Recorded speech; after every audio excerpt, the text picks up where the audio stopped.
അല്ല, വേണുവിൻ്റെ മനസ്സിലിരിപ്പം ആഗ്രഹങ്ങളും ഒക്കെ വേണു ഇതിൽ കൂടെ പ്രകടിപ്പിച്ചോ? അത് കുഴപ്പമില്ല. പിന്നെ പ്രേക്ഷകർ മൊത്തം കണ്ടുകൊണ്ടിരിക്കുകയാണല്ലോ. വേണു ഓരോ ഘട്ടത്തിലും എടുത്തിട്ടുള്ള നിലപാടുകളെല്ലാം ഈ പൊതുസമൂഹം കണ്ടുകൊണ്ടിരിക്കുകയാണ്, വിമർശനങ്ങളും എല്ലാം കണ്ടുകൊണ്ടിരിക്കുക. അത് നടത്തിക്കോ. പക്ഷെ അതിന് മറ്റുള്ളവരെന്തിനാണ് ഉപയോഗിക്കുന്നത്? ഞാനിപ്പോൾ ഇവിടെ വന്നിരിക്കുന്നത്, എനിക്ക് വളരെ കൃത്യമായ നിലപാടുണ്ട്. അത് ഞാൻ പറഞ്ഞല്ലോ. ഇവിടെ ഇപ്പോൾ സമരം ചെയ്യാൻ കഴിയുന്നത് തന്നെ ഇവിടെ ഇടതുപക്ഷ ജനാധിപത്യ മുന്നണി ഗവൺമെൻറ്റിന് ഈ സമരത്തോട് അനുഭാവമായ നിലപാട് തന്നെയാണ്. വളരെ കൃത്യമായി അത് പറഞ്ഞിട്ടുണ്ട്. ഇവിടെ സ്വകാര്യ മേഖലയിൽ ഈ നഴ്സുമാരുടെ അവരെ ചൂഷണത്തിന് വിധേയമാകുന്നു എന്ന നിലപാടാണുള്ളത്. അതുകൊണ്ട് തന്നെയാണ് LDF കൂടി പ്രഖ്യാപനം മാത്രമല്ല, ഇത് ഈ ഗവൺമെൻറ്റിന് പ്രഖ്യാപിക്കണം മാത്രമല്ല, ഒന്ന് പ്രഖ്യാപിക്കുകയും മറ്റൊന്ന് ചെയ്യുകയും ചെയ്യുന്ന ഗവൺമെൻറ് അല്ല. പല കാര്യങ്ങളിലും ഞാൻ അതിൻ്റെ വിശദാംശങ്ങളിലേക്ക് പറയാം. എടുത്ത നിലപാടിൽ ഉറച്ചു നിൽക്കാനും അത് നടപ്പിലാക്കാനും ആർജവമുള്ള ഗവൺമെന്റ് ആണെന്ന് പല ഘട്ടത്തിലും തെളിയിച്ചിട്ടുണ്ട്.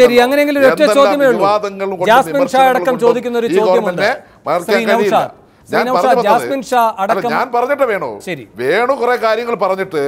വേണു കുറെ കാര്യങ്ങൾ പറഞ്ഞിട്ട് പിന്നെ ജാസ്മിൻ ഷായിലേക്ക് മറ്റും പോയാലെങ്ങനെ? രാജേഷിനെ കൊണ്ട് കുറെ പറയിപ്പിച്ചിട്ട് ജാസ്മിൻ ഷായിലേക്ക് പോയാലെങ്ങനെ? വേണു എന്തുകൊണ്ട് മറ്റുള്ള സ്റ്റേറ്റിലെ കാര്യങ്ങൾ ചോദിക്കുന്നില്ല? കാര്യങ്ങൾ ചോദിക്കുന്നില്ല. ഈ ജാസ്മിൻ ഷാ അടക്കമുള്ളവർ പറയുന്ന ഒരു കാര്യമുണ്ട്. 2016 ഇടതുപക്ഷ സർക്കാർ അധികാരത്തിൽ വരുന്നതിന് മുൻപ് അവരുടെ സമരപന്തലിൽ കോടിയേരി ബാലകൃഷ്ണൻ ചെന്ന് പ്രഖ്യാപിച്ചത് LDF സർക്കാർ അധികാരത്തിൽ വന്നാൽ തുല്യ വേതനം, തുല്യ ജോലിക്ക് തുല്യ വേതനം ഉറപ്പാക്കുമെന്നാണ്. അന്ന് സുപ്രീം കോടതി പോലും ഇത്തരമൊരു നിർദ്ദേശം നൽകിയിട്ടില്ല. കോടിയേരി പറഞ്ഞത് ഞങ്ങൾ അധികാരത്തിൽ വന്നാൽ 6 മാസത്തിനകം തുല്യ ജോലിക്ക് തുല്യ വേതനം. നടപ്പായില്ലല്ലോ ശ്രീ നൗഷാദ്. ഇത് ഈ വിഷയം തുടങ്ങുന്നത് ഇപ്പം നഴ്സുമാരുടെ ശമ്പളവുമായി ബന്ധപ്പെട്ട വിഷയം തുടങ്ങുന്നത് തന്നെ 2011 സുപ്രീം കോടതിയിൽ ഒരു കേസ് വന്നതിന് ശേഷമാണ്. അന്ന് സുപ്രീം കോടതി ശ്രദ്ധയപ്പെടുത്തിയപ്പോൾ അന്നത്തെ കേന്ദ്ര government health secretary Shri Jagdish പ്രസാദിനെ കമ്മീഷനായി നിയമിച്ചുകൊണ്ട് എത്രയും പെട്ടെന്ന് റിപ്പോർട്ട് സമർപ്പിക്കണമെന്ന് പറഞ്ഞു. അത് 2 വർഷമാണ് പറഞ്ഞിരുന്നതെങ്കിൽ 2016 ജനുവരിയിലാണ് ആ റിപ്പോർട്ട് പോലും കൊടുത്തിട്ടുള്ളത്. ആ റിപ്പോർട്ടിൻ്റെ അടിസ്ഥാനത്തിലാണ് സുപ്രീം കോടതി ഒരു മാർഗനിർദ്ദേശം പുറപ്പെടുവിച്ചിട്ടുള്ളത്. ഇവിടെ വളരെ കൃത്യമായി ഈ പ്രശ്നത്തിൽ ഈ തരത്തിലേക്ക് ചർച്ച പോകുമ്പോൾ പിന്നെ രാജേഷ് സമരം ചെയ്യും എന്നൊക്കെ പറഞ്ഞു. ചെയ്തോളൂ, അത് കേരള സമൂഹത്തിൽ ആർക്കും സമരം ചെയ്യാനുള്ള അവകാശമുണ്ട്. പക്ഷെ ഞാൻ നേരത്തെ ചോദിച്ചതിന് മറുപടി പറയാനുള്ള ഒരു ബാധ്യതയും ഉത്തരവാദിത്വം രാജേഷിനുണ്ട്. പക്ഷേ താങ്കൾ ഈ 2011 മുതലുള്ള ഈ സമരത്തിന്റെ ഭാഗമായി ഒരു കമ്മിറ്റി വരുന്നു. 2016 അതിന്റെ റിപ്പോർട്ട് എന്ന് പറയുമ്പോൾ ശ്രീ നൗഷാദ് താങ്കൾ സൗകര്യപൂർവ്വം മറക്കുന്നത് 2012 ബലരാമൻ കമ്മിറ്റി റിപ്പോർട്ടുണ്ട് നമ്മുടെ മുന്നിൽ. അതുപോലെ തന്നെ 2013 വീരകുമാർ കമ്മിറ്റി റിപ്പോർട്ടുണ്ട് നമ്മുടെ മുന്നിൽ. അതൊന്നും നടപ്പാക്കപ്പെട്ടിട്ടില്ല. ഞാൻ താങ്കളിലേക്ക് തിരികെ എത്താം. ഞാൻ ഡോക്ടർ മുജീബ് റഹ്മാനിലേക്ക് ഒന്ന് പോയതിനു ശേഷം രാജേഷിലേക്ക് വരാം. ഡോക്ടർ മുജീബ് റഹ്മാൻ, ഇവിടെ ജാസ്മിൻ ഷാ പറയുകയാണ്, നിങ്ങൾ ഇതുവരെ പറഞ്ഞുകൊണ്ടിരുന്നത് ഈ നഴ്സുമാർക്കൊന്നും ജോലി അറിയില്ല, ഈ ട്രെയിനിങ് പീരീഡിൽ പോലും ഇവർക്കൊന്നും അറിയില്ല, അതുകൊണ്ട് 60% ട്രെയിനികളായി തന്നെ ധാരാളം കാലമായി ഈ നഴ്സുമാരെ നിർത്തിക്കൊണ്ട് അവർക്ക് സ്വാഭാവിക വേതനം നിഷേധിക്കുന്ന കൃത്രിമമൊക്കെ നിങ്ങൾ കാണിച്ചിങ്ങനെ വിജയിച്ചു കൊണ്ടിരിക്കുകയാണ്. ഇപ്പോൾ നിങ്ങൾ പറയുകയാണ് നഴ്സിംഗ് വിദ്യാർത്ഥികൾക്ക് വരെ ഈ കാര്യത്തിൽ വൈദഗ്ധ്യമുണ്ട് എന്ന്. ജാസ്മിൻ ഷാ അതിനെ സ്വാഗതം ചെയ്തുകൊണ്ട് പറയുകയാണ്, മേലിൽ ഇനി പറയില്ലല്ലോ, അടുത്ത ചർച്ചയ്ക്ക് അടക്കം വരുമ്പോൾ പറയില്ലല്ലോ ഞങ്ങൾക്ക് യോഗ്യതയില്ല, ഞങ്ങൾക്ക് അനുഭവ പരിചയമില്ല, ഞങ്ങൾക്ക് ചുമതല നിർവഹിക്കാൻ കഴിയില്ല എന്ന്. ഇനി ഒരു കാര്യം പറഞ്ഞു, ഇവിടെ നിങ്ങൾ ഈ രൂപത്തിൽ മതിയായ യോഗ്യത ഇല്ലാതെ ഒരു നഴ്സിംഗ് വിദ്യാർത്ഥിയെ കൊണ്ട് ഓക്സിജൻ സിലിണ്ടർ ഒരു രോഗിക്ക് ഘടിപ്പിച്ചപ്പോൾ അത് ഘടിപ്പിക്കാൻ അയാൾക്കറിയാത്ത വന്നതുകൊണ്ട് ആ രോഗിയുടെ ജീവൻ നഷ്ടപ്പെട്ടു എന്ന് ആ ആശുപത്രിയുടെ പേർ സഹിതമാണ് ജാസ്മിൻ ഷാ പറഞ്ഞത്. എനിക്ക് ആശുപത്രിയുടെ പേര് ഓർക്കാൻ കഴിയുന്നില്ല. ഡോക്ടർ മുജീബ് റഹ്മാൻ, അതിൻ്റെ ഉത്തരവാദിത്തം ആർക്കാണ്? ഇത് നമ്മൾ ഈ നഴ്സിംഗ് വിദ്യാർത്ഥികൾ നഴ്സിംഗ് പഠനത്തിൻ്റെ ഭാഗമായിട്ട് ഒരു ഓക്സിജൻ സിലിണ്ടർ കൊടുക്കാൻ ജാസിം ഷാ എവിടെ നിന്നാണ് അത് പറഞ്ഞത് എനിക്കറിയില്ല. ഒരു ഓക്സിജൻ സിലിണ്ടർ കണക്ട് ചെയ്യാൻ പോലും കുട്ടികൾ പഠിക്കുന്നില്ല എന്ന് പറഞ്ഞത് വളരെ തെറ്റാണ്.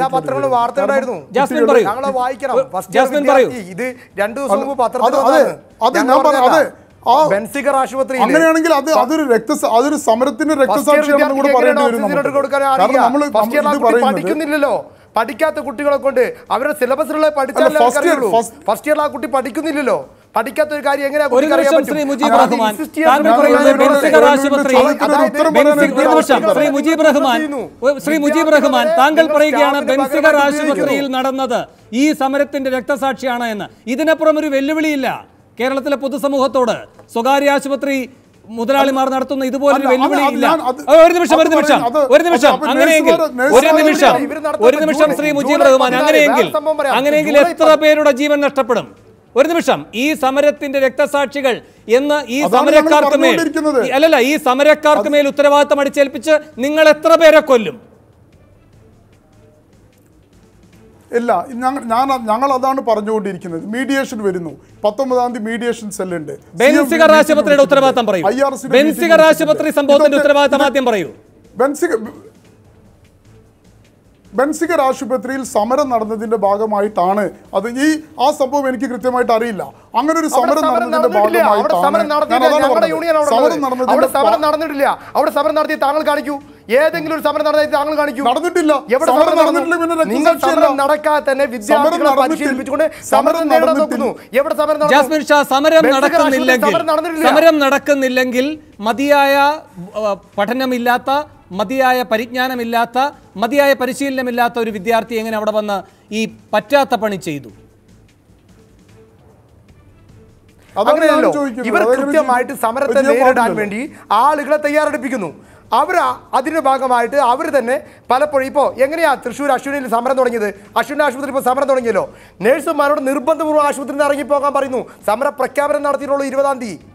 ഞങ്ങൾ കേരള ഗവൺമെന്റിനെ വിശ്വസിച്ചുകൊണ്ട്, ഞങ്ങൾ ഹൈക്കോടതിയിൽ വിശ്വാസം അർപ്പിച്ചുകൊണ്ട് സമരം നടത്താതെ മാറിയിരുന്നപ്പോൾ അശ്വിനി ആശുപത്രിയിലെ നേഴ്സ് സൂപ്രണ്ട് പറയാം, നിങ്ങൾ ഒരാൾ ഇനി വാർഡിൽ കാണാൻ പാടില്ല, ഇറങ്ങിക്കോളണം ആശുപത്രിയിൽ നിന്ന്. ഇത്രയും ധിക്കാരമായ നടപടിയെടുക്കുമ്പോൾ ഞങ്ങൾ എന്താ മനുഷ്യന്മാരല്ലേ, പ്രതികരിക്കില്ലേ? അപ്പൊ സ്വാഭാവികമായിട്ട് ഇവർ വിദ്യാർത്ഥികളെ ഇറക്കുന്നു.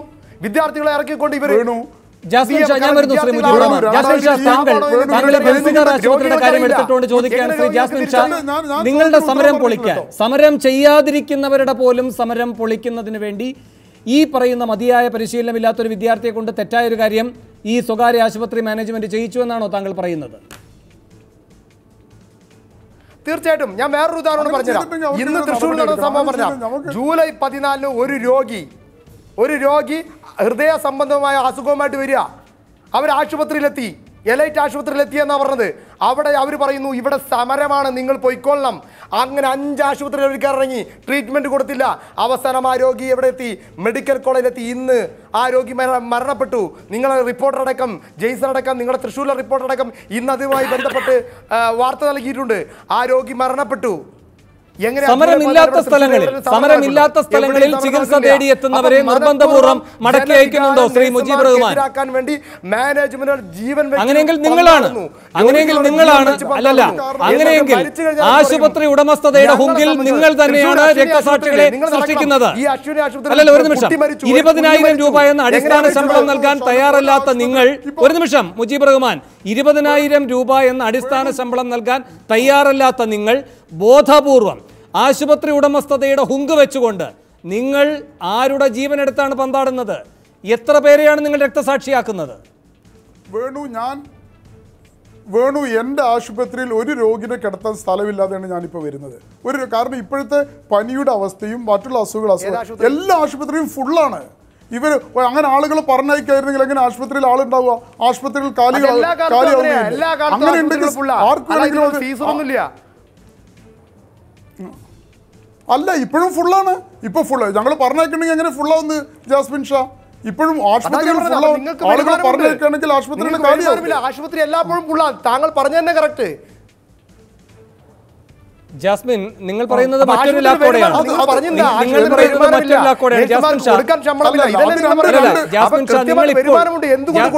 നിങ്ങളിപ്പോൾ പറയുന്നത് മറ്റൊരു ലാക്കോടെയാണ്. 650 രൂപയാ ചോദിക്കുന്നത്. ഒരു നിമിഷം, 650 രൂപ ഒരു നിമിഷം ശ്രീ ജാസ്മിൻ, താങ്കൾ പറഞ്ഞത് ഇപ്പോൾ മറ്റൊരു ലാക്കോടെയാണ്. അതായത് നിങ്ങളുടെ സമരം എന്ന് പറയുന്നത്, നിങ്ങൾ മുന്നോട്ട് വയ്ക്കുന്ന ആവശ്യം, അത് നിവർത്തിച്ചു തരാൻ സ്വകാര്യ ആശുപത്രികൾക്ക് കഴിയില്ല. കാരണം നഷ്ടക്കണക്കുകൾ അവർ നിരത്തുന്നു. ആശുപത്രികൾ വലിയ തോതിൽ അടച്ചുപൂട്ടേണ്ടി വരുന്നു. ഇതാണ് അവരുടെ ഒരു ന്യായവാദം എന്ന് നിങ്ങൾ എപ്പോഴും പറയുന്നുണ്ട്. ഇവിടെ നിങ്ങൾക്കൊരു ആയുധം കിട്ടിയിരിക്കുകയാണ്. അതായത് ആശുപത്രി ഫുള്ളാണ് എന്ന് മുജീബ് റഹ്മാൻ പറഞ്ഞതൊരു ആയുധമാക്കിയിരിക്കുകയാണ്. അത് നല്ല കാര്യം. സമരമുഖത്ത് നിൽക്കുന്ന നിങ്ങൾക്ക് എതിർപക്ഷത്ത് നിന്ന് ദൗർബല്യമുള്ള ഒരു വാദം വന്നാൽ നിങ്ങൾക്കത് ശക്തിപകരമെങ്കിൽ എടുത്തുപയോഗിച്ചുകൊള്ളൂ, അത് ശരി. പക്ഷേ ഈ സമരത്തെ തീവ്രമാക്കുന്നതിന് തൊട്ട് മുൻപ് താങ്കളിപ്പോൾ വളരെ വൈകാരികമായി പറഞ്ഞൊരു കാര്യമുണ്ട്.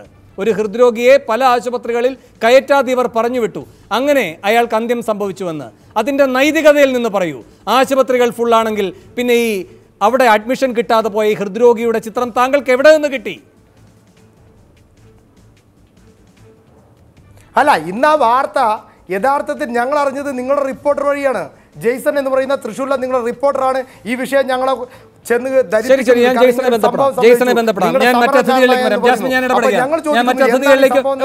ഞങ്ങൾ അന്വേഷിക്കുന്നു.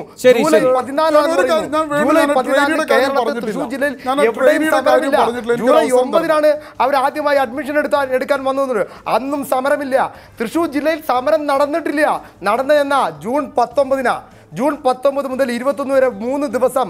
അന്നാണ് കേരളത്തിലെ ബഹുമാനപ്പെട്ട വ്യവസായ വകുപ്പ് മന്ത്രിയും കൃഷി വകുപ്പ് മന്ത്രിയും ഇടപെട്ടുകൊണ്ട് 3 ദിവസം കൊണ്ട് ആ സമരം അവസാനിപ്പിച്ചു. അതിനുശേഷം തൃശ്ശൂർ ജില്ലയിൽ ജോലി എടുത്തുകൊണ്ട് ജോലി ഇല്ലാത്തവർ അവർ സമരപ്പന്തലിലേക്ക് വരുന്നു. കളക്ടറേറ്റ് മുന്നിൽ ഒരാളും ജോലി ഉപേക്ഷിച്ചിട്ടില്ല. എല്ലാവരും ജോലി. ഇടവേളയ്ക്ക് ശേഷം സൂപ്പർ പ്രൈം ടൈം ചർച്ച ചെയ്യുന്നത് നഴ്സുമാർ ദുരിതക്കയത്തിലായിരിക്കുന്നത് കേരളത്തിൽ മാത്രമോ? ഇടവേളയ്ക്ക് ശേഷം.